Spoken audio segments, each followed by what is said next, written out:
ఆర్యవైశ్యుల ఆరాధ్య దైవం అహింసా మూర్తి శ్రీ వాసవి కన్యకా పరమేశ్వరి దేవి చరిత్ర ఒక అద్భుత త్యాగ నిరతికి నిదర్శనం. సుమారు 1000 ఏళ్ల క్రితం పెనుగొండను రాజధానిగా పాలించే కుసుమ శ్రేష్ఠి కుసుమాంబ దంపతులకు అమ్మవారు కవల సోదరుడితో కలిసి జన్మించారు. ఆమె సౌందర్యానికి ముగ్ధుడైన వేంగిరాజు విష్ణువర్ధనుడు ఆమెను వివాహం చేసుకోవాలని బలవంతం చేశాడు. అయితే కుల గౌరవాన్ని, స్త్రీ స్వేచ్ఛను కాపాడేందుకు ఆ తల్లి యుద్ధం కాకుండా ఆత్మ బలిదానం అనే మార్గాన్ని ఎంచుకుంది.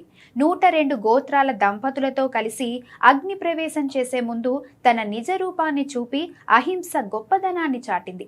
ఆమె అగ్నిలో లీనమైన మరుక్షణమే అటు విష్ణువర్ధనుడు రక్తం కక్కుకొని మరణించడం దైవలీల. అందుకే పెనుగొండను వైశ్యుల కాశీ అని పిలుస్తారు.